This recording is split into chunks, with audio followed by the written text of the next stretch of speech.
Bilang ko sa dagat na apoy, di makahinga sa init na dumadaloy. Ialay mo ang bagong pag-asa sa tulad kong nasadlak sa pagkakasala.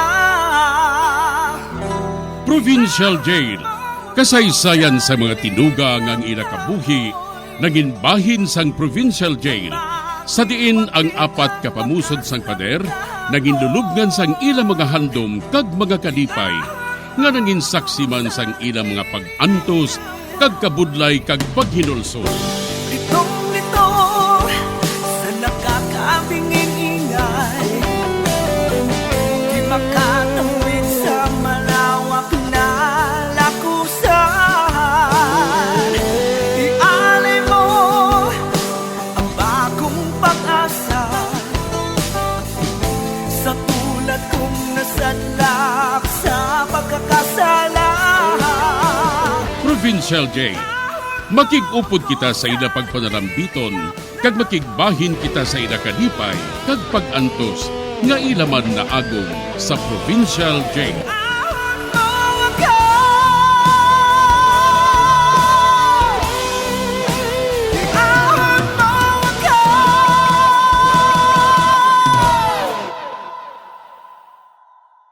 Bilang ko sa dagat na apoy, di makahinga sa init na dumadaloy. Ialay mo ang bagong pag-asa sa tulad kong nasadlak sa pagkakasala. Sa liwat maing adlaw sa inyo tanan mga palangga na mga tagparamati, sa karon nga adlaw padayuno naton ang sulat, gaginatagan naton sang kabuhi, diri sa ato panatuntunan, Provincial Jail. Ihawag mo ako sa nagkiliyap na apoy, na aking matikman ang tamis ng sandali.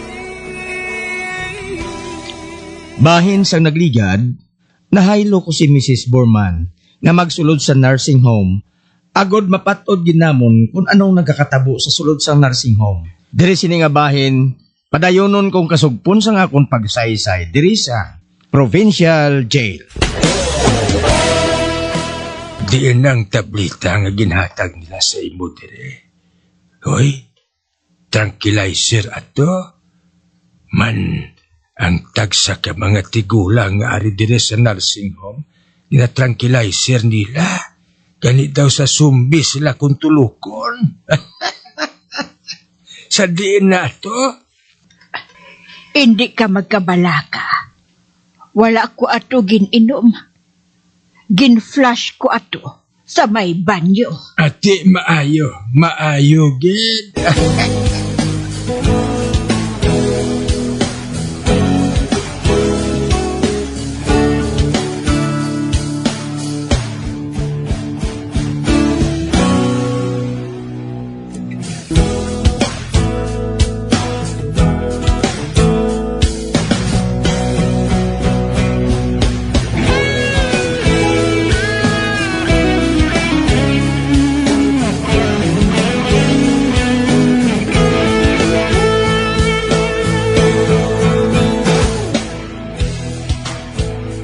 Abo galiin ning ila recreation room. Madamo sang balasahon. Kag may piano pa sa higat. Sino gani ngalan mo? Ani. Ani. Nga ari ka diri, Ani. Nagtilaw ako nga magwasa akong kwarto. Apang nakandaduhan sa gwa, amo man ang bintana. Sa ano ka nakagwa? Pagi siniho. Bay, Duplicate ini sa liyabi. ginkandaduhan nila ang tanan nga bintana kag portahan.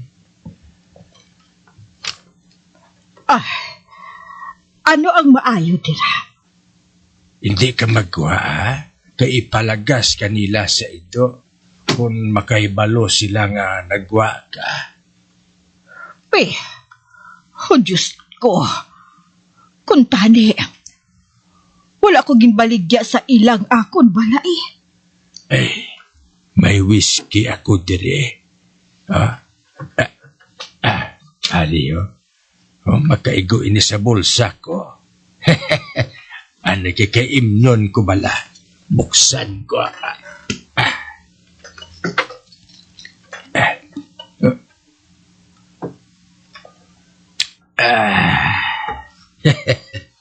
Ikaw man? Basi mahubog ako. Hindi na. May, natungha mo na. Oo,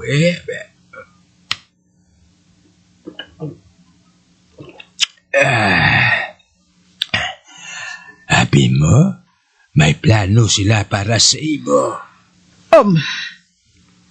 Ano? Oo.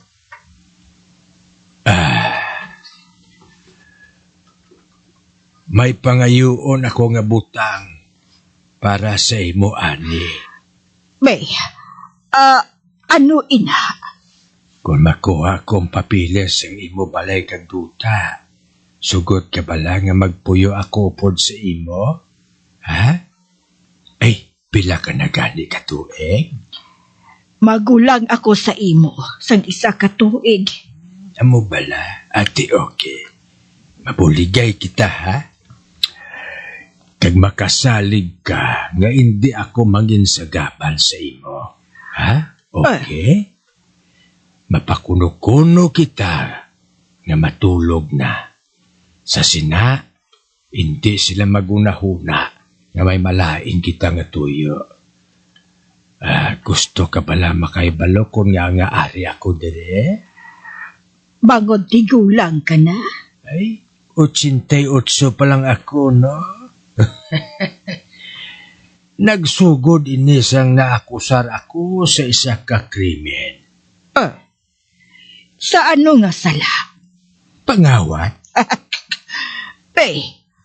Ang buot mo silingon. Nagasaka-saka ka sa mga pamalay? Hindi, Forced retirement, Ang katapusan ko nga ngalan, amo si Colonel Flores. Subong ang akon anak, isa na ka-abogado.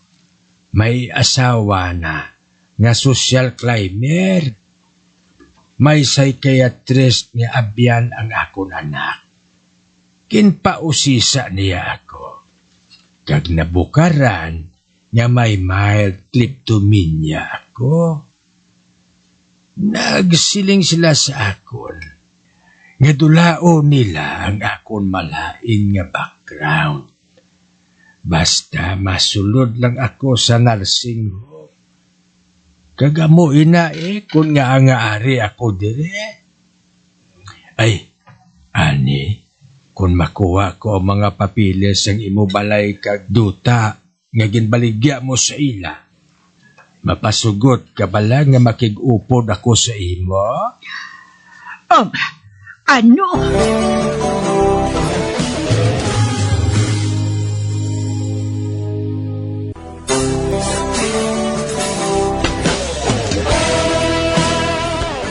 Natingala si Mrs. Borman kung saano nakagwa si Jeff sa iya kwarto nga may kandado na. Apang ginpakita ni Jeff ang duplicate nga liabi. Kaginhambalan siya ni Jeff nga may malain sila nga tuyo kay Mrs. Borman. Kagintuad man ni Jeff kay Mrs. Borman ang rason kung nga nakasulod siya sa may nursing home. Sa pagpadayon ko pagin, Maluyag ko yung mga buhi sang isahanon.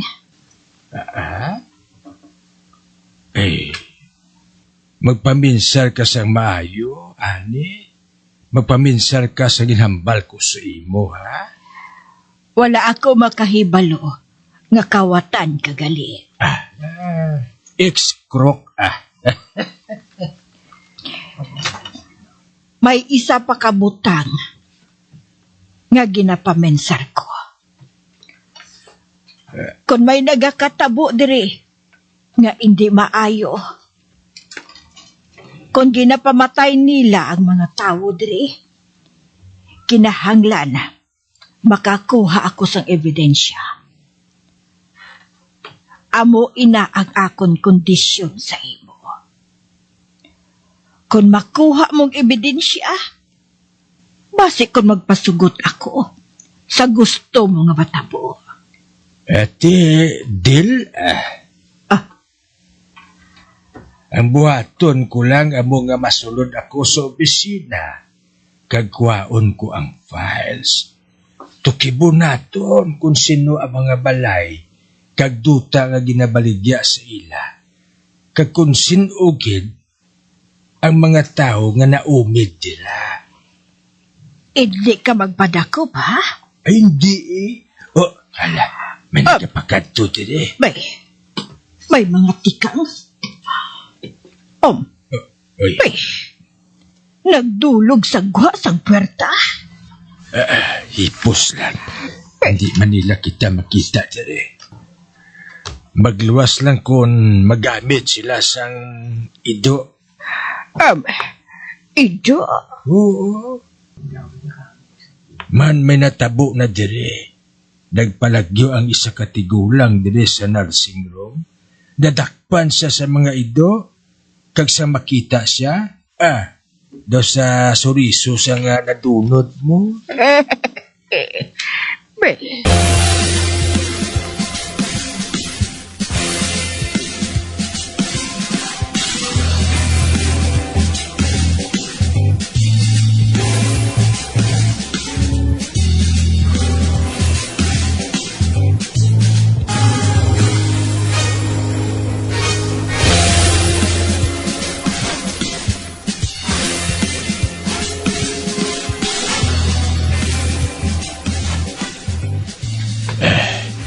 Hinaya lang tingog mo Wata lang ang imo, akto nga daw sa wala lang.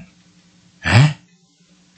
Tapos, magkadto ka sa kakahuyan, kay sundon ko ikaw. Ha? Inang mambal ko lang nga nakita ko ikaw, nasundin sunod ko lang ikaw. Kag hindi kagin mag-inom sa mga bulong nga ginahatag nila sa imo, nakita mo ng mga tigulang dali, daw sa mga sumbi sila, wala sila kaugalingon, man ginainom nila ang bulong nga ginahatag sa ila mo, sa nasiling ko na, isa ina ka tranquilizer. Gin-flash ko na ato sa CR.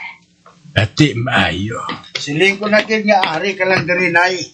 Uy, ala. Inambalan ka na nga, hindi ka dapat maglagaw.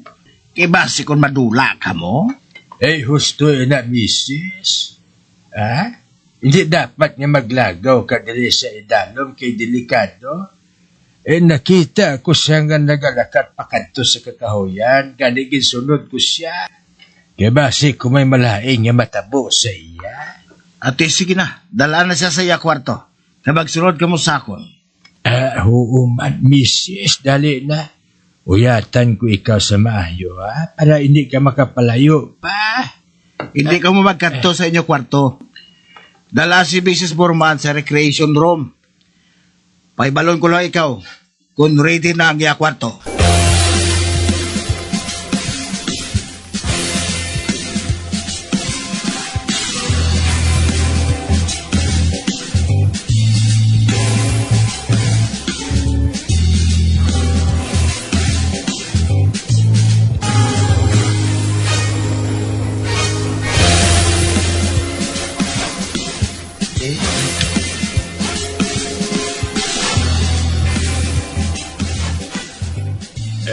Sino gani ngalan mo liwat?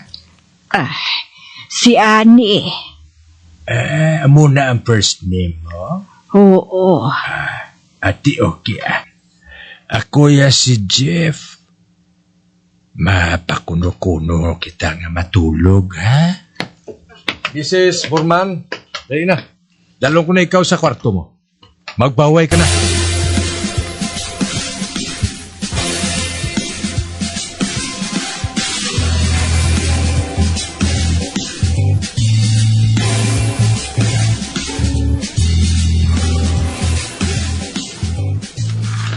Haring pilso, kag ang isa ka baso nga tubig.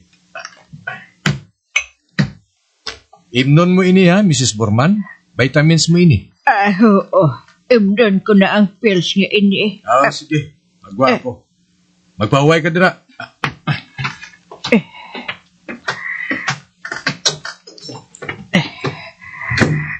Ato na siya. Iluan ko ang pills sa baba ko.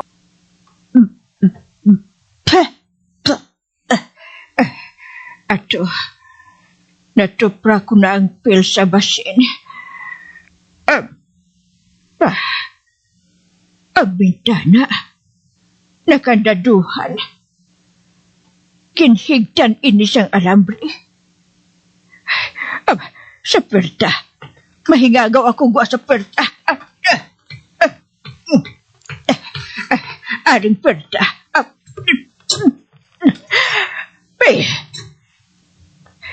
Hindi. Nakandaduhan sa gwa. Oh, Diyos ko. Anong buhato nila sa akon? Hindi na ako makagwa. Diyos ko. Nahadlok ako. Kung nagakurog na ako sa kahadlok. Kung doon hindi na ako makatindog. Berta. Amat-amat ka nagabukas.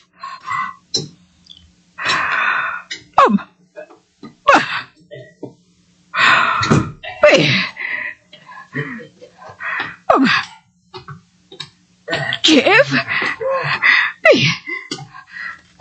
Saan ka nakasulod dire, ha? Sa nasiling ko na may master key ako.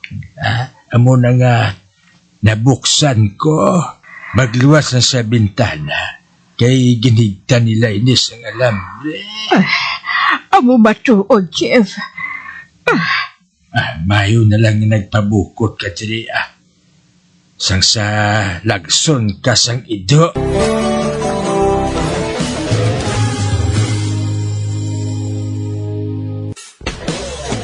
Bilang ko sa dagat na apoy, di makahinga sa init na tumataloy. Ialay mo ang bagong pag-asa sa tulad kong nasadlak sa pagkakasala. Magabiyan sundagin ninyo sa pagpamati ang mga kasugpon sang sulat ni aton man ginatagan sang kabuhi diri sa aton platuntunan, Provincial Jail. Kag kami diri sa gihapon wala gid nagakalipat sa pagpangagda sa inyo. Nga kung kabuman may kasaysayan, ipadala lang diri sa aton platuntunan, Provincial Jail, DYWB, Bombo Radio, Bandalagan, Siyudad Sang Bacolod. Sa direksyon ni Melvin Gatuslao.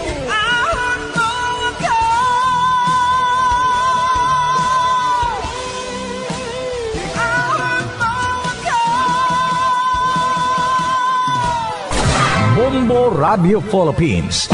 Patuloy na #1 sa drama. Fast Paradio!